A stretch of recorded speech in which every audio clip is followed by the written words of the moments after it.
answered, you can use the chat function, which is below you on laptop and probably somewhere else if you're on a computer, like a desktop or a, I don't know. Yeah. Basically, you're looking for the little kind of speech bubble chat icon thingy. Pop your messages in there, and I will do my best to answer all of them. I do have a couple of questions to get through first, and then I'll do the ones live from the session. This session is being recorded. It is just a recording of my face and voice, pretty much. But if you want to change your name or anything, please do. I don't routinely read people's names out or anything, but yeah, just in case. I think that is everything. So, for those of you who haven't been to one of these before or don't know who I am, my name is Jo Southall. I'm an independent occupational therapist, and I specialize in working with people to develop coping strategies and to effectively manage long-term conditions like hypermobility disorders. I also live with hypermobile EDS, POTS, a selection of other things. So generally my advice in these sessions is a combination of OT theory, what I do for work, and what I've done personally that's worked well for me. So quite happy to answer questions on pretty much anything. If it is outside my remit, I will just let you know, but I will do my best to kind of signpost you on to somebody who might be able to answer your question. So, question number one. I've done something to my ulnar nerve in my left arm and it goes completely numb each time I bend it. It's put me in a big downward spiral and I've just hit myself away. Um, Notes basically saying that this person's job involves quite a lot of fine motor technical stuff in fiddly areas. Yeah, and they're already working with PT. Um, okay, so physio would be my first recommendation, but I also think it's worth going down the splinting and orthotics route. So what can happen with physio is for areas where you are not able to actually rest that body part, the recovery doesn't go as fast or as smoothly as we might like. So good examples for this for like ankle sprains or like anything like that dominant hand you write with, that kind of thing. Because you're using that body part all the time, it doesn't really get a chance to settle. So, um, actually, splinting can be useful because what it does is protect you from re-injuring it during these everyday activities, particularly if the everyday activities are the activities that cause the problem in the first place. So what I would strongly suggest would be to look at an elbow brace to actually just see if you can limit your range of motion to a safer degree that isn't going to constantly re-aggravate that ulnar nerve. A lot of the time with elbows, hypermobile people, we tend to not notice when we're hyperextending. So it's good practice in general to just keep a little bit of a micro bend. So rather than doing anything with a straight arm, because straight is dangerously close to backwards, just keep a little bit of a bend at all times. And then if you end up forced a little bit further, you're actually just going to straight rather than hyperextension. Um, Obviously, your basic first aid stuff can come in handy, and I think we do sometimes forget about this stuff as well. So rest, obviously, easier said than done a lot of the time, but try to rest as much as you can. So if you have to do fine motor fiddly stuff for work, don't go home and then pick up a load of crochet or knitting or sewing or something that has like similar hand movements. Um, Ice can be really useful if there is any inflammation there. And if you do think there is inflammation based on the fact that ice is working, then talking to your GP about some kind of anti-inflammatory might be a good option. Um, if the anti-inflammatory is working and the ice is working, my hope would be that what you need to do is basically calm down all of the angriness in that area so that the actual physio rehab is more effective. Because otherwise you can quite easily find yourself in a kind of two steps forward, two steps back situation. And what we're aiming for is to basically give you a better chance at actually making progress from a rehab perspective. So that would be my recommendation there, I think. I would also have a look at which activities in particular throughout your day are causing a problem. So what we want to be doing is prioritizing tasks that are genuinely important in terms of if you have a limited ability to use that arm on any given day, do the stuff that's really important. Other stuff, can we modify it? Can we delegate it? Can you skip it? Things like washing your hair, as an example. Um, Dry shampoo slightly more often. Even if you're just going an extra 1 or 2 days in between each wash, it's giving you a little bit less strain on that joint. And if you are washing your hair, try to do it one-handed so you can reach most of your head with one arm if you've got a decent range of motion in the other side, as an example. Um, Things like typing, maybe switch to voice dictation. If you are in the medical field, which I suspect you might be based on the comments I've got here, um, there's a program called Heidi Health. I use this for all my like clinical note taking now. And it's a game changer. It basically just transcribes sessions, listens to it, and then fills in your notes in a template manner that you tell it to. Um, and what it's done is take my personal documentation time from about 45 minutes per patient to about 5 to 10 minutes per patient.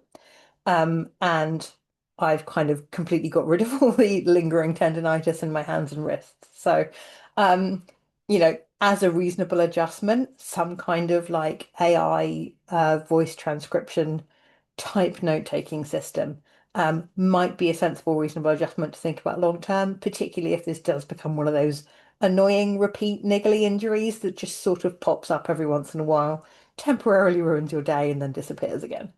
Um, Hopefully that's helpful. Please do. If you've got follow-up questions and you're here this evening, pop them in the chat and we will see what we can do about answering those as well.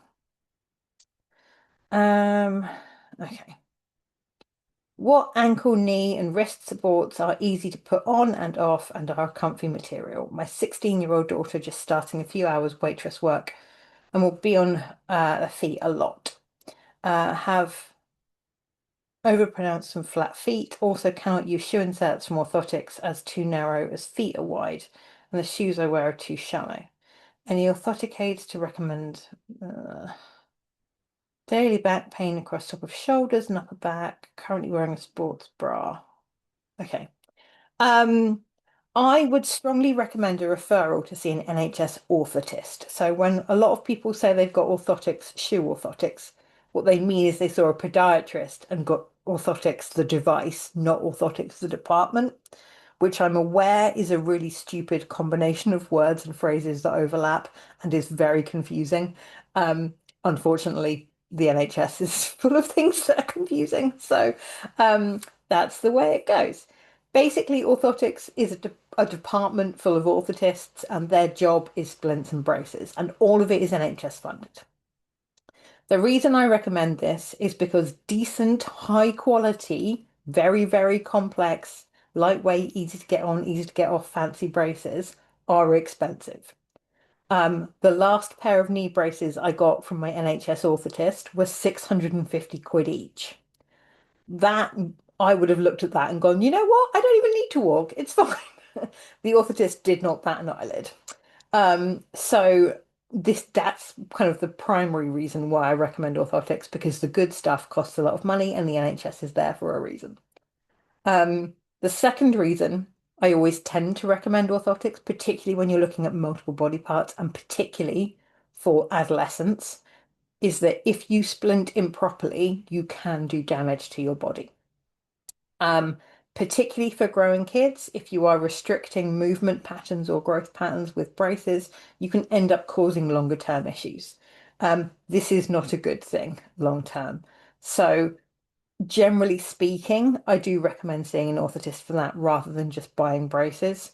Um, if you are genuinely like you won't be able to see an orthotist for months and months and you don't want to wait, please come see me privately or see somebody and get like specific advice to you, not generic advice from a Q&A session.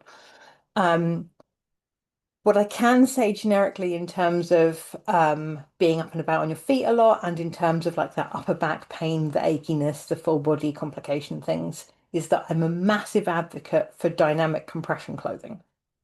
So there are three companies in the UK that make custom compression garments.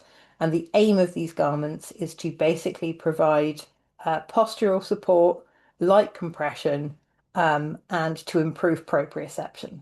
So, proprioception is your body's ability to understand where you are in relation to the rest of your own body, but also in relation to your environment.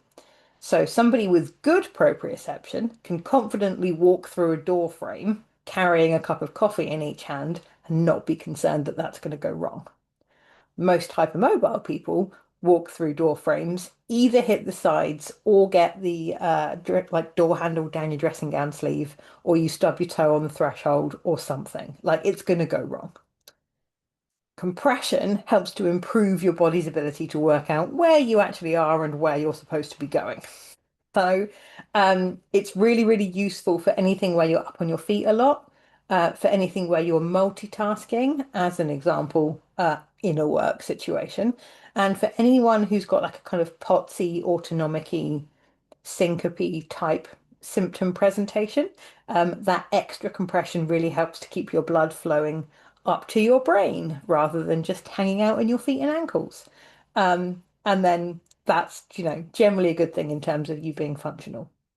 So the companies that make this stuff, DM Orthotics, Jobskin, who trade under Medi Garments now, and Allard UK.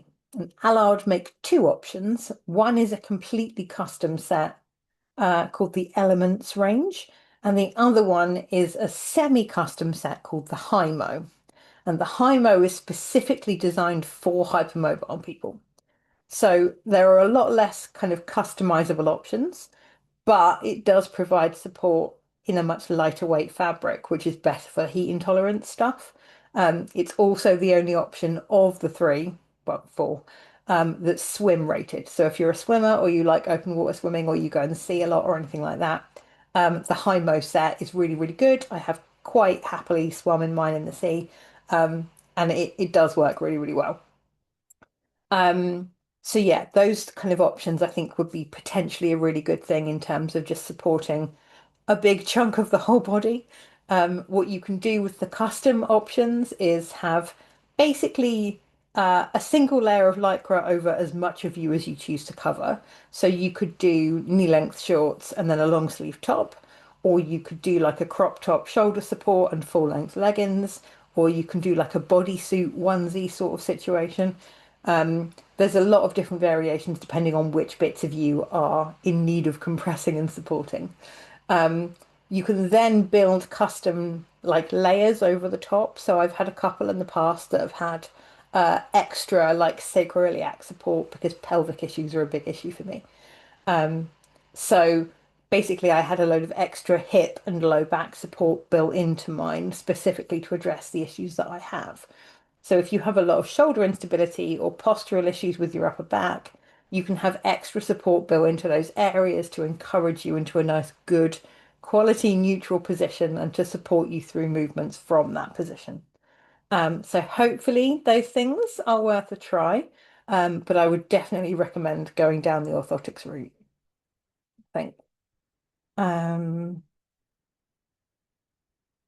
Okie dokie.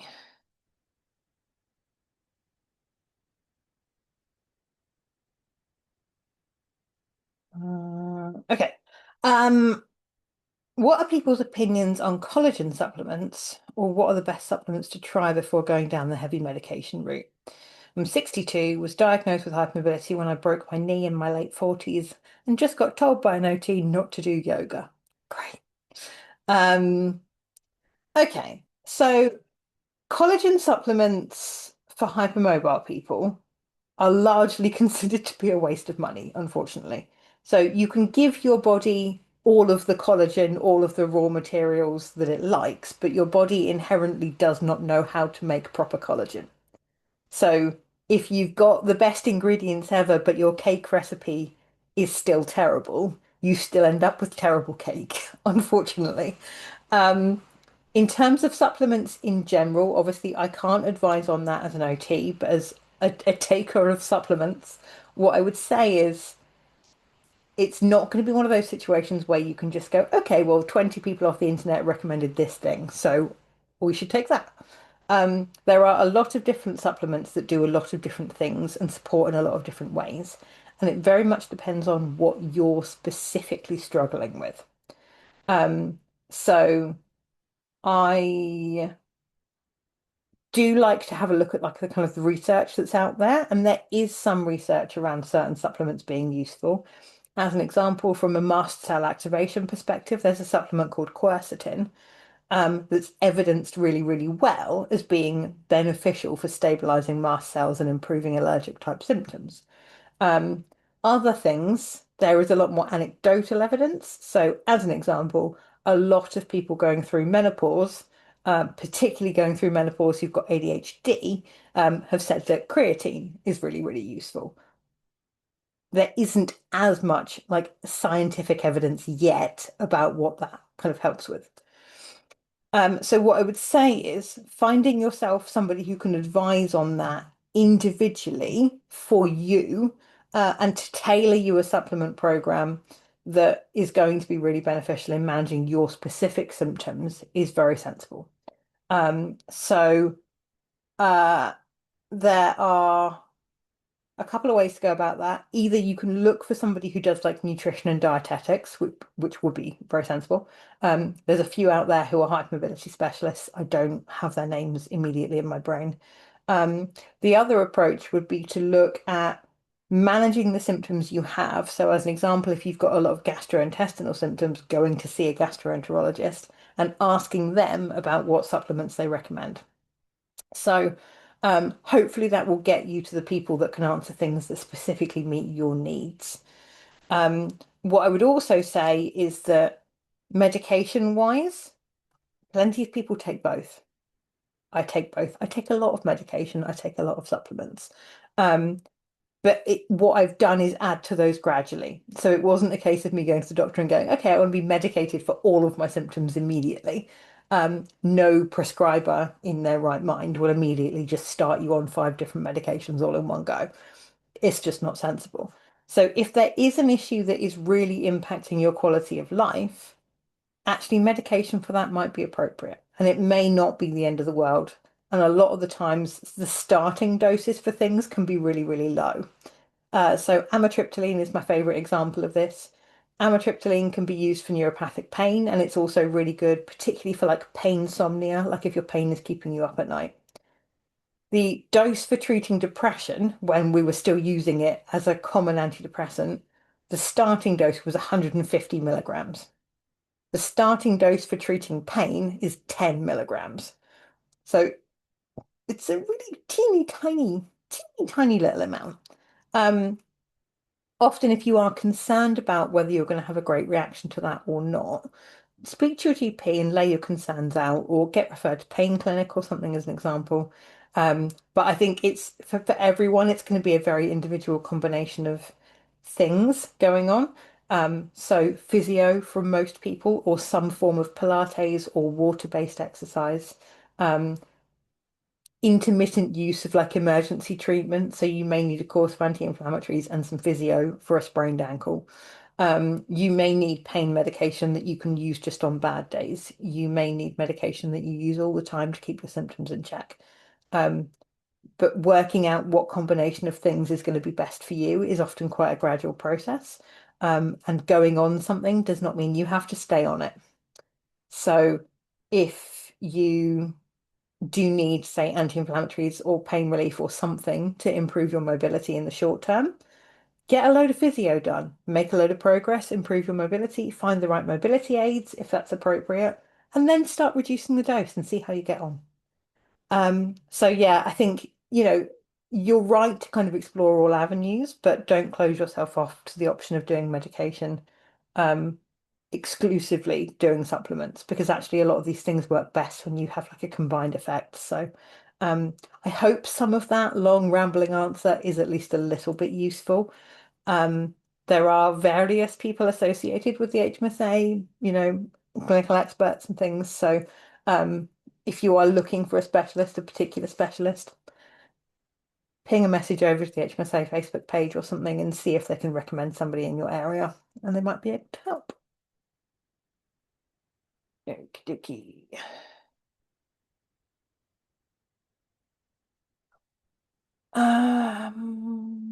What are the best OT exercises for tennis elbow and golfer's elbow?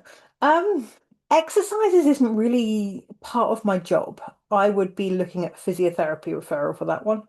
Um, yeah, definitely a physiotherapy referral. If you're in the UK, most areas in the UK, you can now self-refer to physiotherapy. You don't actually need to see your GP. So if you pop physiotherapy self-referral and your postcode into any kind of online search, you'll hopefully get like an online triage form you can fill out, send it off, and you will get kind of your support will arrive via email or whatever. A lot of the time, still, the default option is to just print you off a sheet of exercises and tell you to get on with it. You don't have to settle for that. If you don't feel like what they've printed you off and sent you is appropriate, you can demand to see somebody in person. You're perfectly entitled to do that. If you're working with a physio who doesn't normally work with hypermobile people, the main difference in like exercise prescribing is intensity. So generally speaking, physios who don't have much experience with hypermobility will get the exercises right. What they get wrong is how many reps, how quickly you can progress, and how deconditioned you are as a starting point. Most hypermobile people cheat exercise. So it isn't deliberate, it's not even a conscious decision. What happens is we will do a movement in the way that it looks pretty close to what we're supposed to achieve, walking as an example, but that doesn't mean we're using the right muscle groups or the right kind of processes and body positions to actually achieve that. So when you're doing physiotherapy exercises, it's really, really important to work out which muscles you're supposed to be working and how you can tell if you're actually doing that right. So yeah, basically that would be my advice there, and I hope physio can help you out with that one. Um, Elbow brace or KT tape. What other options are there? I have a brace which I wear when the elbow pain.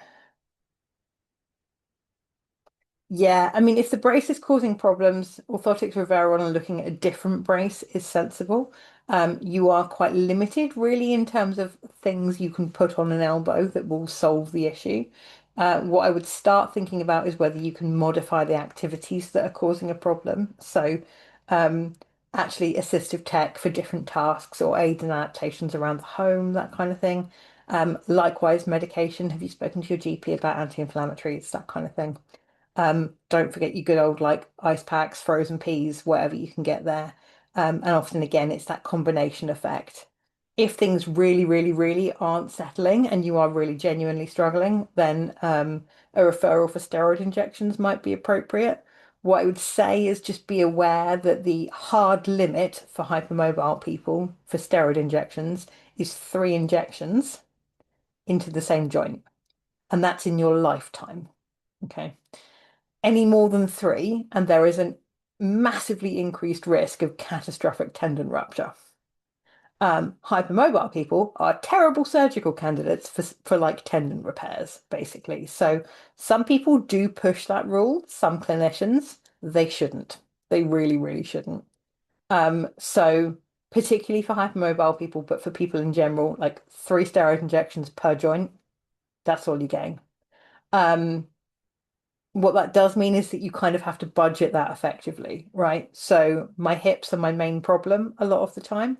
Uh, I've used up 2 of my 3 steroid injections and I'm not even 40 yet. So we're trying very hard to be conservative because I'd like to keep one in reserve for whatever flare-up gets bad in the future.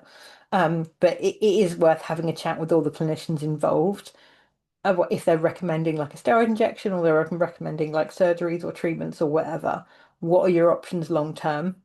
There is a tendency with healthcare professionals to think short term because most people's health issues are short term. But actually, for people like us, we do need to play the long game a little bit. So, if you've got an issue with a joint now, but it's a recurring issue, you're going to have to be managing that for decades, potentially. So, as much as that sucks to hear, it is worth having a conversation with healthcare professionals, with your clinical teams, with whoever, just to be aware of the fact that actually it might change your management plan slightly. But I would definitely have a chat with physiotherapy. And when you see a physio, ask about other options. So it might be ultrasound, it might be infrared, it might be massage techniques. There's all kinds of stuff physios can do. It isn't just about giving you exercises and sending you away. So hopefully some of that helps. I think that is all of my questions there. So let's have a little look in the chat. It's been quite busy tonight. Hi, I have EDS, cranial instability with discs that slip in and out occasionally. I would like to get a soft neck support for when it's particularly bad and weak, but there are so many options when I look online, so I wondered if you could suggest where I could buy one and what type, please. I'm not keen to wear it all the time as it will weaken the muscles, etc. Um, all neck bracing, I bend the rules about like buying braces off the internet quite often with clients. Neck bracing is the one that I don't bend the rules on. Um, it needs to be fitted by an orthotist. It just does. There are too many very, very important things in your head and neck, and necks are complicated, and the risk of deconditioning is sky high compared to other body parts. So please get an orthotics referral and speak to an orthotist, or speak to a CCI specialist physio. That would be your other option. So we Anne Doherty, and we've got and a higo would be my recommendations for that. But definitely speak to a CCI specialist, and definitely get fitted properly for a soft collar or for any kind of neck brace. Don't just buy one off the internet because if you buy one and it's wrong, you could really risk doing yourself quite a lot of fairly significant harm. In the short term, U-shaped travel pillows worn backwards, so you're resting your chin on the thing can be really, really helpful. And wearing them the right way around is also really helpful, and regular horizontal breaks. So if you are doing, say, an hour of computer work, stop 2 or 3 times, lay down for 2 minutes, go back to work. It won't drastically alter your like work time. You're still, it's an hour and 10 at most from that. So um, little rest breaks don't drastically impact how long it takes you to get a job done, but they will drastically impact how much pain, dizziness, CCI symptoms, weird neurological stuff you're accumulating throughout the day. So take regular horizontal breaks for that. Um, Hopefully that helps. I'm sorry, I can't just give you a go buy this thing kind of recommendation. A lot of companies that do decent neck braces actually don't sell to the public anymore. You do have to have a clinician as like a middleman kind of thing. So, um, yeah, soft collars, that's less of a hard and fast rule, but I still would recommend getting them fitted. Um, yeah, I hope that helps. Sorry, I can't give you a definitive answer there. Uh,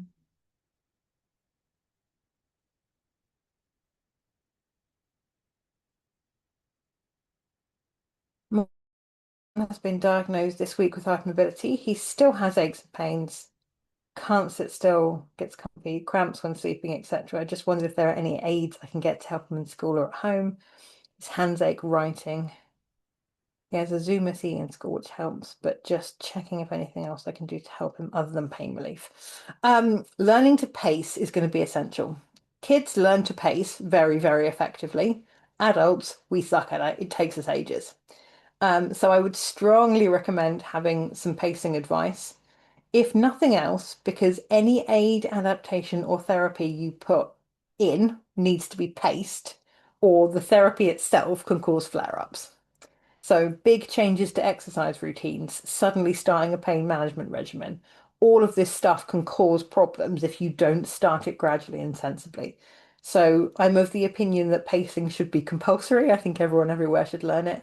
And when we get to the point where all children in the entire country or the entire world are routinely taught pacing, I will quite happily retire.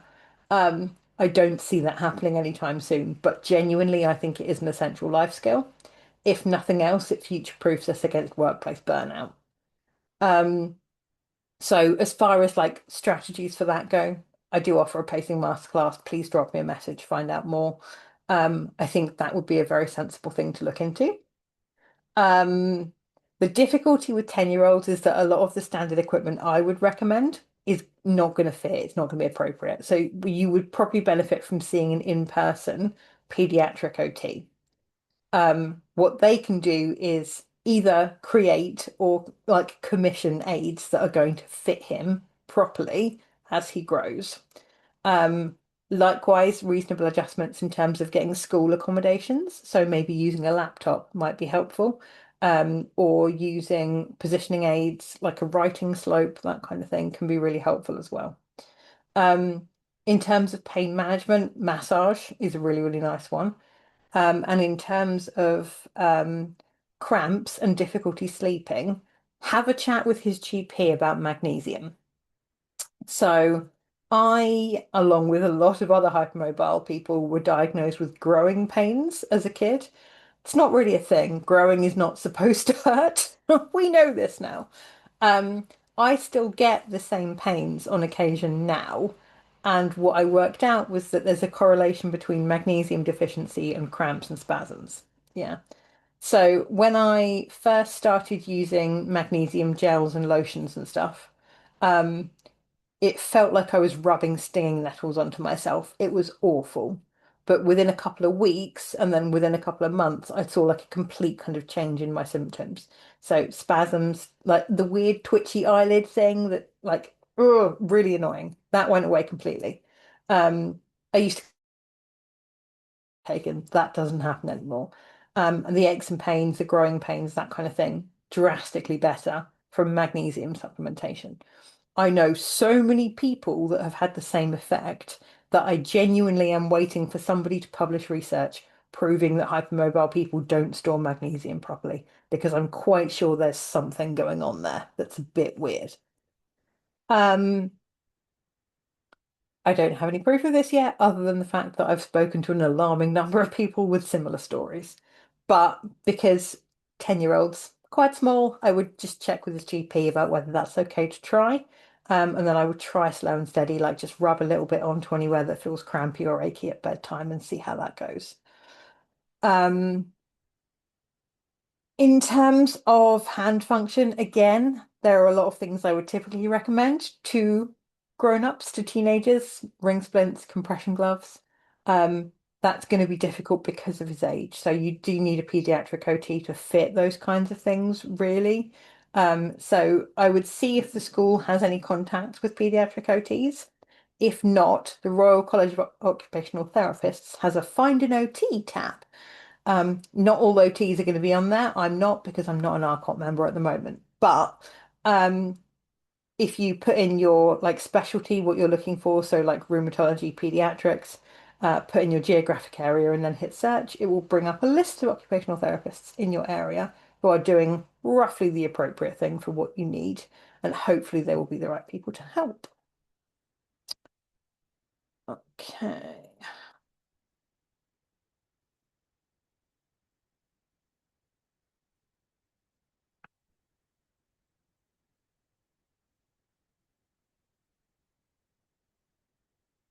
Okie dokie. I have HSD and multiple joint surgeries. I had got pacing reasonably, okay, but I had a stroke in January.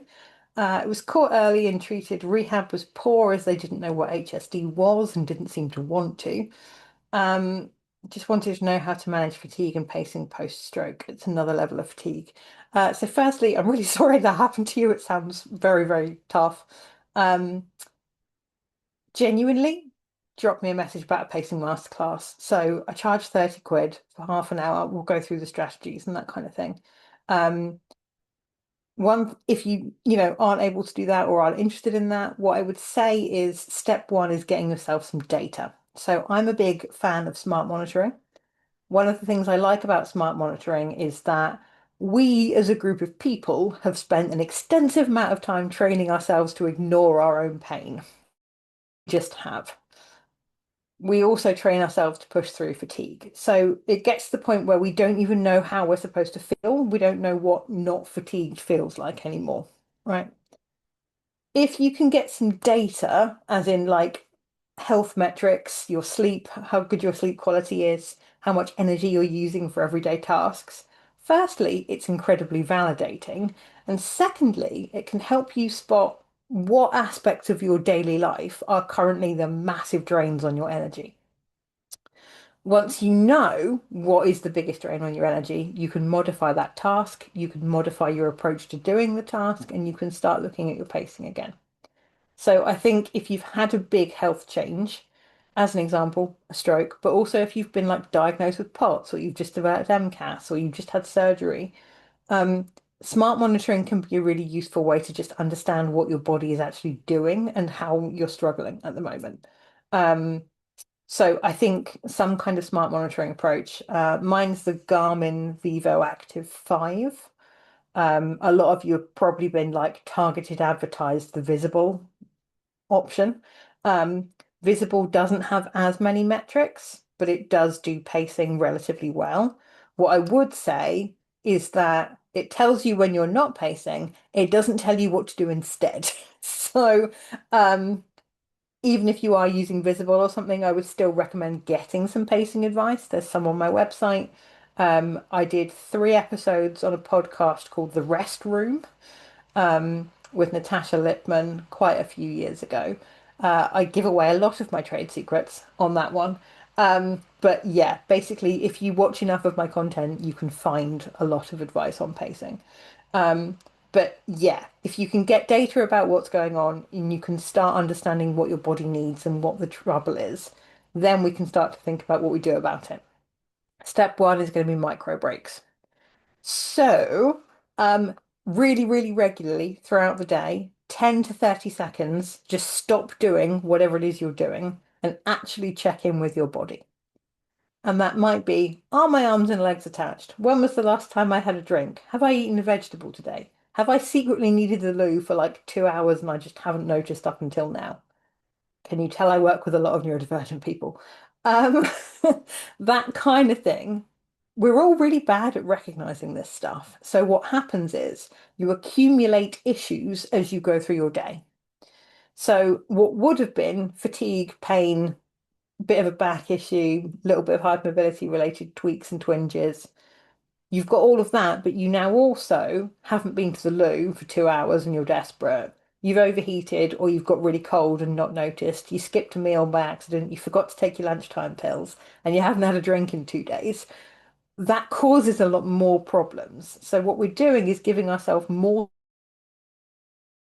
to manage. So actually stopping and taking 30 seconds to give yourself a head to toe MOT.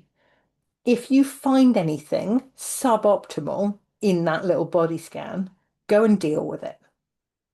If you find that you've got a teeny tiny little nick, 15 minutes to get a drink, some fresh air, to leave the computer screen behind, that might be all it takes to get rid of your headache.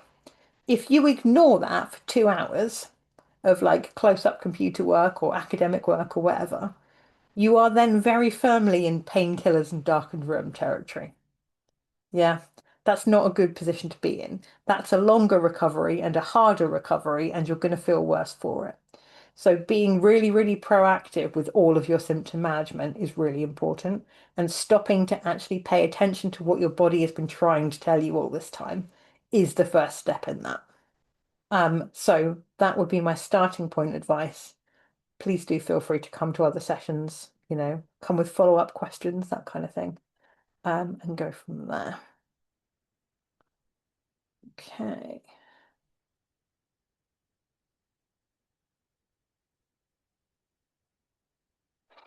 I have a huge amount of pillows of all shapes and sizes that I use in bed. Do you have any storage ideas to put them away but reachable without getting up during the night? They don't fit on the bed anymore. There's two of us. Um,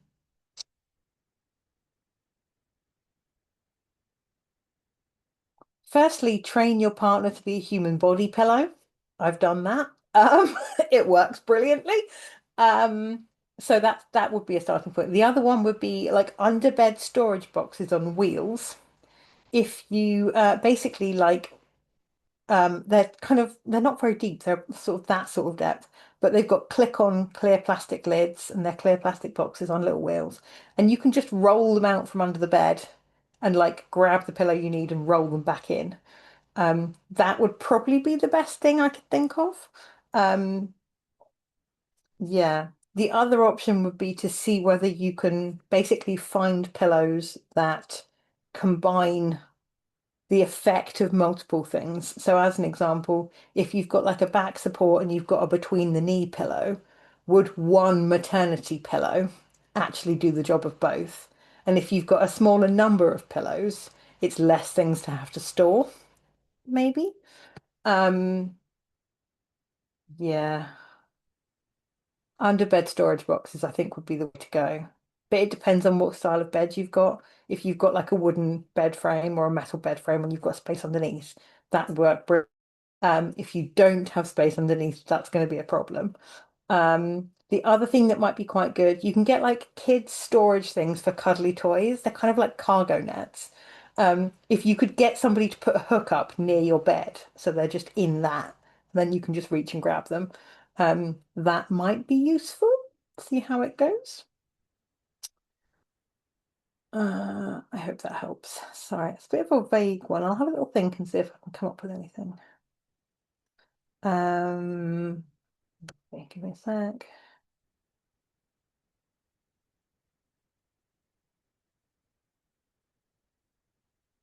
Right.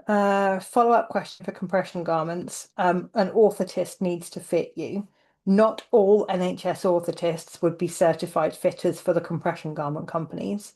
But if you get an appointment specifically for those items and your orthotist doesn't fit, then the companies can send somebody out to come and fit you in your appointment. So it would all be done via like your orthotics department. Hyaluronic acid injections in unstable knees. I have absolutely no idea if there's a 3 times per lifetime limit for that one. As far as I'm aware, it's just steroid injections that are the hard limit for that. But there may be limits, and it is worth discussing if that's a procedure that you're having done. Um, what would you say when an OT says you're not safe to use the kitchen due to pots? I would say get a new OT. Um, I have, in my entire 9 year career and the 5 years it took me to get qualified due to various health issues, never ever had the audacity to tell somebody they can't do something. Um, no. I've advised people that what they're doing is highly likely to result in injury and probably isn't sensible. But to turn around and just go, no, you can't do kitchen stuff because you've got pots, shows a distinct lack of imagination, in terms of coping strategies. And I don't approve of that attitude, really. Um, yeah, I'm going to have some feelings about that. My student OTs and I are going to have a discussion at some point, I think. Um, okay, from a pot's perspective, the major issues with kitchen stuff are the heat and the standing. Um, Heat intolerance links in quite nicely with a follow-up question that I've got. So I'm going to talk about heat intolerance also because like the weather is warming up and we're all about to be miserable and very sweaty. Um, I actually have a heatwave masterclass where I teach strategies for coping with hot weather. And I developed that as part of a module at university around sustainability because I think climate change is wreaking havoc on the healthcare system, basically. Um, so, in terms of heat wave stuff, this breaks down into like a few different areas. So, one of them would be personal cooling strategies. So, this might be things like modifying your clothing choices. You can use cooling towels. You can like dunk your clothes in water and put them back on. As water evaporates, it cools your body down. So, it's effectively doing the job of sweat, but without you depleting yourself of electrolytes and fluids, which is kind of a key problem if you are already on the low blood pressure end of the spectrum, right? Um, you can also start looking at activity modifications that allow you to pace more effectively. So cooking stood up by a stove, bad. Modifying your activities so that you're cooking next to an open window with a breeze coming through it, very sensible. If you can sit down to cook and if you can cook slower, as in using a slow cooker and taking an hour-long rest in between each ingredient, that's a whole different ball game. So whenever I have to cook hot food, it's in a slow cooker. It just is. Or in the microwave, one of the two. Um, pretty much the hob only gets used if my partner is in charge or if I've directly got him supervising and helping. Um, Even then, I quite often just like leave stuff there and have to go and sit down for a bit. Slow cookers, basically for recipes, have a think about the cooking time for each ingredient and do the thing with the longest cooking time, working your way towards the thing with the shortest cooking time. By the time you're done, you would have been able to take breaks in between each ingredient. It does take a bit of practice. This is better for like wet foods, so like soups, stews, casseroles, curries, that kind of thing. They all work brilliantly in a slow cooker. So I fully recommend anyone with pots gets a slow cooker. Um, then we can start thinking about actually environmental adaptations. So airflow is important in terms of temperature regulation. Thinking about your exposure to like light and things as well. So from a heat wave perspective, if you're cooking food and the room is hot because we're in a heat wave, that's a problem. So during hot weather, keep the curtains shut, keep the windows shut because inside your house will be cooler than the air that's coming in from outside. When you get to dusk and outside starts to be cooler than inside, then you open everything up, but you do it with magnetic window screens made of mesh so that you don't get eaten alive by mosquitoes and have a really hideous MCAS reaction. Um, that kind of stuff, really, really useful in terms of managing the temperature regulation. Then we can look at the standing up as an issue, standing as a problem. Um, Perching stools can be helpful. Compression stockings are definitely going to be helpful. Can you sit at a kitchen table to prep ingredients, walk them over and put them in whatever cooking sauce you're using, and then walk back again? Um, if you are a risk for syncope, that might need a different approach. So, as an example, passing out whilst holding a knife, not good. Passing out whilst using a machine that chops veg for you that isn't going to fall on you and cut you, much safer. So, thinking about what those risks are allows us to manage those risks effectively. Um, Generally speaking, I don't think pots on its own is a reason that anyone should be completely and totally unable to cook. Yes, it will cause problems. Yes, it will be difficult, and often it may not be worth the effort. And if we have the luxury of having somebody to help us, that's brilliant. Um, but I think with the right adaptations, the right approach to modifying that activity, the right equipment, the right compression stockings, and in a lot of cases, the right medication to keep your system kind of behaving itself, I would hope that would be manageable, if not easy, at least possible. Um, yeah, hopefully some of that is at least a little bit helpful. Um, okie dokie. Temperature regulation tips. I covered some of that in that very long kind of rambly section there. But I would also say fans can be useful, but actually, if you get to like really hot temperatures, like 35, 36, it's no longer safe to use fans on their own if you're like unwell, like medically unstable, unwell. The reason for that is that essentially it dries you out because your sweat evaporates, your moisture evaporates, whatever. Sitting in front of a fan on a low humidity day where you're not drinking enough and you're actively unwell, if it's like 40 degrees, it's going to turn you into a raisin, basically. So we need to start combining airflow strategies with water-based cooling strategies so that you're not just sweating out all of your electrolytes and fluids. Um, Rehydration drinks can be really helpful.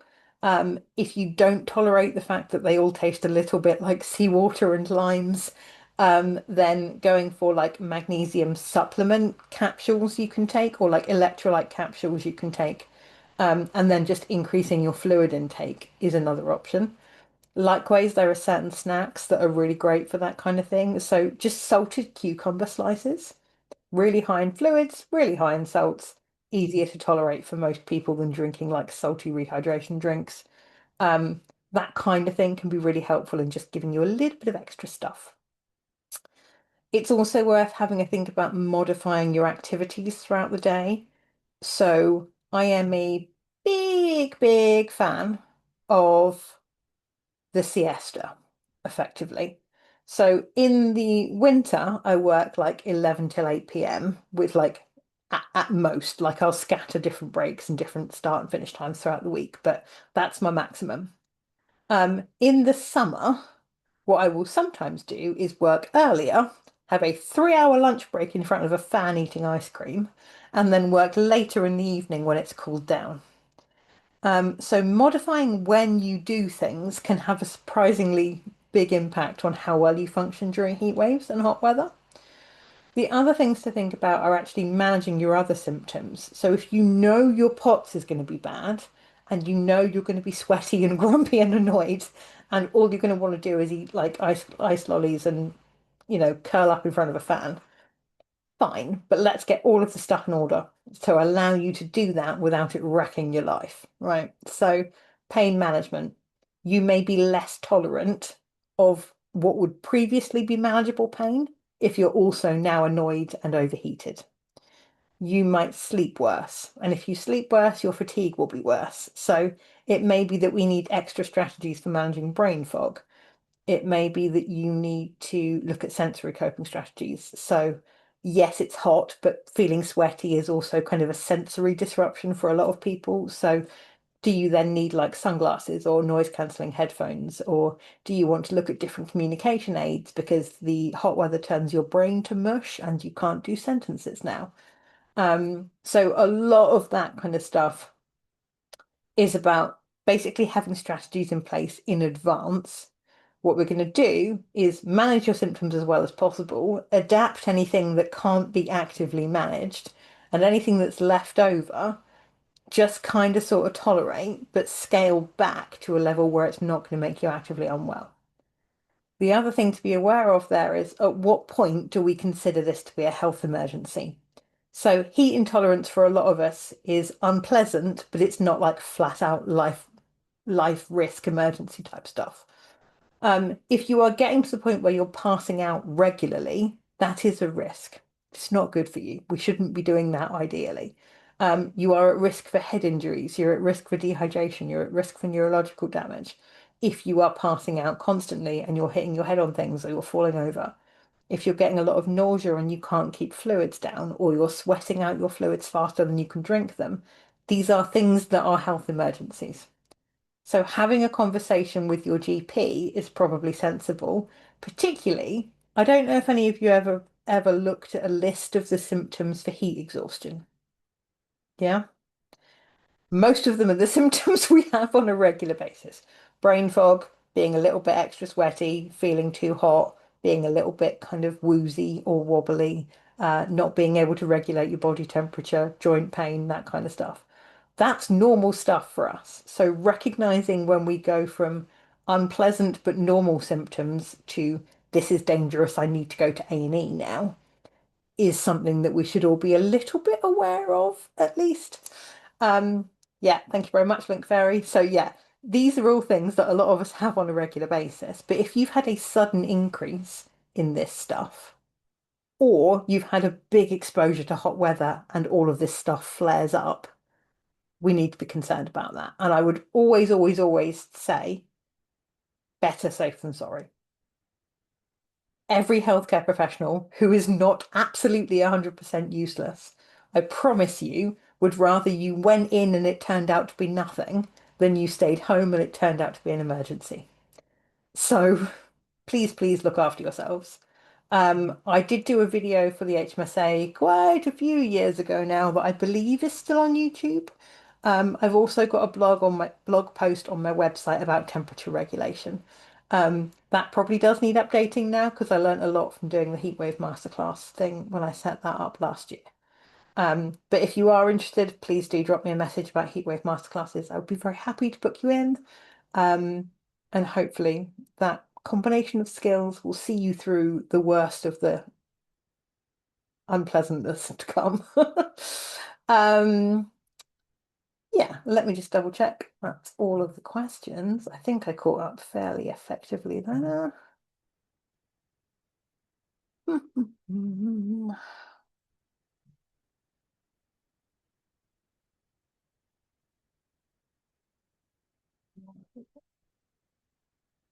Vimto now makes soluble electrolyte tablets. That's a game changer. Thank you. Air fryer. Yeah, great example.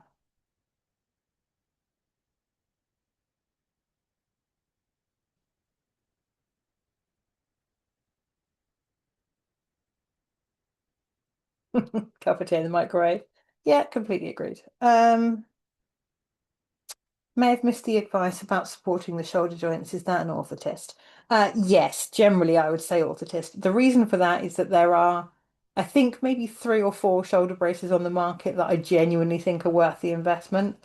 Some of them are up to 250 quid. Um, so yeah, the nice shoulder braces would be orthotist. And DM Orthotics make a bilateral shoulder brace that's got two options for fitting. One of them is like a closed front, and then one of them has like a boob gap in it. So it's a lot more adaptable for that kind of thing. But that's a really nice postural support and a bilateral shoulder support, which doesn't crush the boobs.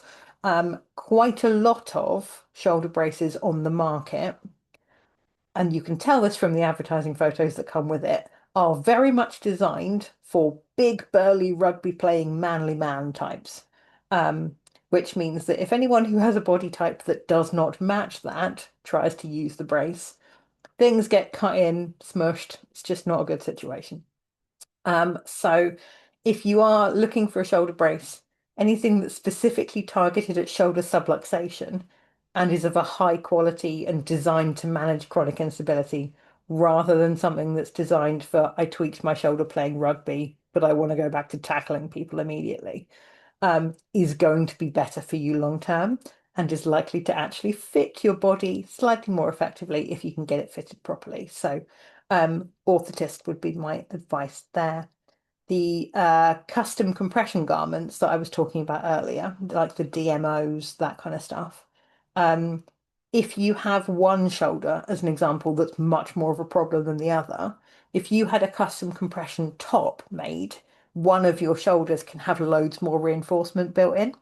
So the reinforcement panels they put on don't have to be symmetrical.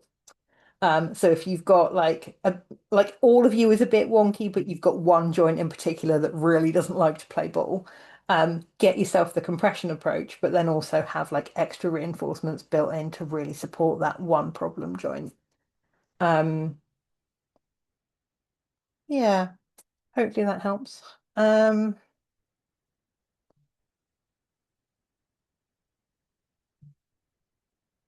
Lovely.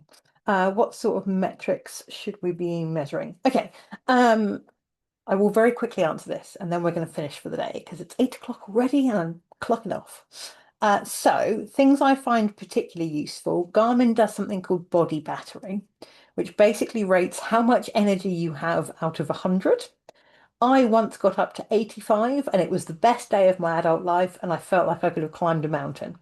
It was amazing. I don't know how healthy people function on days with 100% of their energy, but it must be incredible. Um, it's not 100% accurate. It's kind of a bodged together metric based off a lot of different like physiological measurements. But I do find it really useful to be able to say, actually, I've just done this block of exercise or this block of cooking, and my body battery's gone down by 3 in the last half an hour. That means I've expended a lot of energy, basically. The other thing I like about the body battery approach is that it helps you to work out what actually constitutes rest for you. So often we think of rest as being, I'm not physically doing something. But if you're not physically doing something, but you're still cognitively writing essays and worrying about stuff in your brain, that's not necessarily actual rest. So I quite often get like restful, you've gained back body battery alerts after I've been watching TV. So I will zone out, curled up in a little nest. And because I'm getting cognitive rest, I'm not stressed about things and I'm sat down. The combined effect is actually better than if I was to physiologically do less, but cognitively still have my brain whirring on in the background. So that kind of thing can be quite useful. The other thing that's really useful is heart rate variability. So your HRV. basically looks at the differences between, like the gaps between each heartbeat. So if your resting heart rate is 60 beats per minute, that does not mean exactly one beat every second. Some are closer together, some are further apart.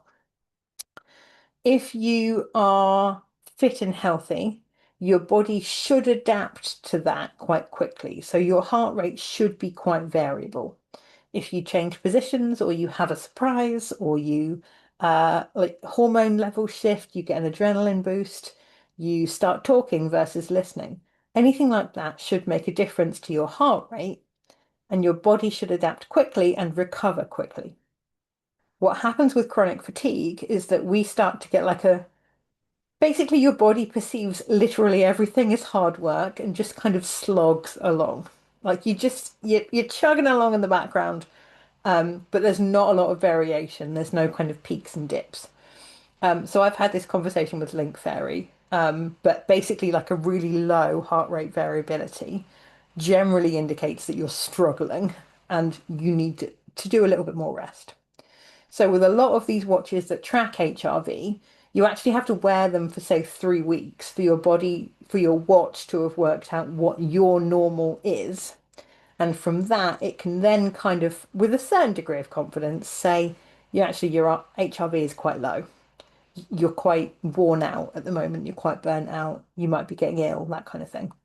What I noticed since I started tracking this is that if I pick up a cold, just a regular old muggle cold, not like COVID or flu or anything, literally just a cold, the day before I start to feel symptomatic, my heart rate variability falls off a cliff. Yeah, it gets really, really low.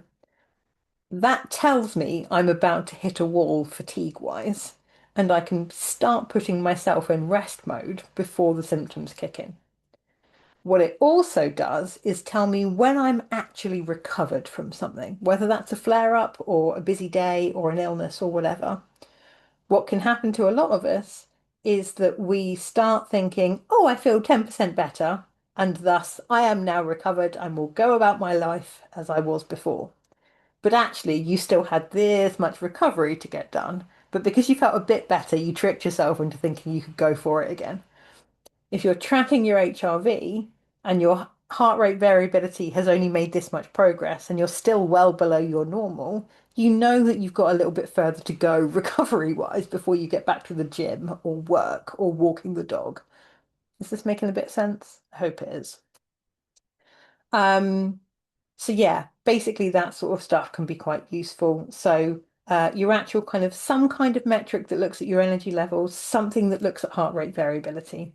If you have any kind of POTS type condition, autonomic dysfunction thing, something that tracks heart rate is really useful. Not because having a heart rate above a certain number is inherently bad, but because there is often a delayed onset of symptoms with POTS. So I'll give you an example and hopefully this makes sense. I would find when I first, this was before I was properly medicated as well. Basically, I got POTS and it took a very long time to get a diagnosis, but like I knew it was POTS. I was just trying to manage it accordingly. I would find that sometimes after I'd got up and dressed, I would crash really, really badly, and I could not work out why until I started tracking my heart rate quite intensively. And what I found then was that if I French plaited my hair or put my hair up in a bun while I was stood up, my heart rate went zoop, and those were the days I would crash 20 minutes later. So the only change I made to my morning routine was making sure that when I did my hair, it was sat down. That was it. That was the only change that needed to happen. And I got a consistent functional improvement and I stopped crashing after getting dressed. I only worked that out because I was tracking my heart rate. So if I was in the process of doing my hair and I put my hands above my head, and as soon as I did that, I felt awful, that would have been an obvious correlation. But for a lot of us, that's not how it works. You do the thing, you get the heart rate spike, and then a while later, your body goes, "Oh, we're tired now," and you kind of collapse into a heap. So yeah, that kind of thing I found quite useful. it also allowed me to work out what forms of exercise I tolerate and what I don't.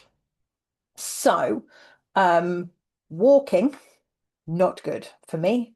Um, the two kind of steroid injection times I've mentioned, um, basically have both followed holidays where I tried to do more walking and less time on my wheelchair. And this time, when I got referred to the same consultant, she basically said, "You need to stop trying to walk. Just quit. Just don't. Find other things. Get away, get around in different ways. But walking clearly isn't it for you." So that was the final, like, okay, I've accepted that walking is not in my skill set. However, cycling very much is in my skill set. So I ride a tandem with my partner. We're looking at getting a new one soon, which is very exciting. But if we went for a 20-mile bike ride and we had to get off and push the bike up rough ground, that would be my highest heart rate for the entire ride. The 30 seconds we spent walking or crossing a road, or quite often getting the bike out of the garage or walking from the garage to the front door. Those were the heart rate spikes. So I can push myself a lot harder cycling than I can walking. And knowing that changed radically how I went about my cardio fitness and my rehab. So that's the kind of stuff I do with a lot of people in appointments, is what we'll start to do is really fine tune what it is about your life that is aggravating your body in some way. And data is really useful for that. So if you don't know what's causing the problem, it's very difficult to solve it. If you can work out what the problems are, it might be a really bizarre list of problems, but that's at least a starting point for working out how you solve some of those issues. Um, okay. I hope that is helpful. Lovely. Oh yeah, sleep definitely. There's an app called Rise, which LinkFairy and I both started because Kim Clayton said we had to. That's a really, really good one for looking at like basically how much sleep you need and how you're supposed to function and when during the day you're going to have naturally good or bad functioning times. So, um, yes, lovely. Um, I hope that's all been really helpful. Please do feel free to drop me a message. My contact details are in the chat if you need anything. If not, please at the very least come back next month. It would be lovely to have another conversation. Um, there is a link thingamajig for feedback in the brain chat. Thank you. There's a link in the chat. Please do give us feedback. Feedback is really useful for two reasons. Firstly, because it helps us improve what we're doing for you.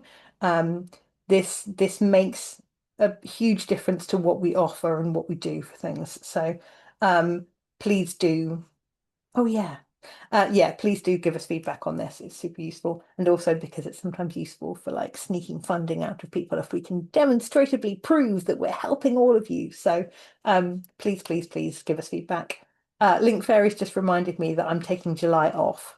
So the next one will be August. No, yeah. Next month's event will be the last one before August. Yeah, so we'll be here next month, third Thursday of the month, 7 p.m., skipping a month, and then we're back in August. So yeah, thank you very much. Have a wonderful evening, everybody, and I'll see you next time. Bye.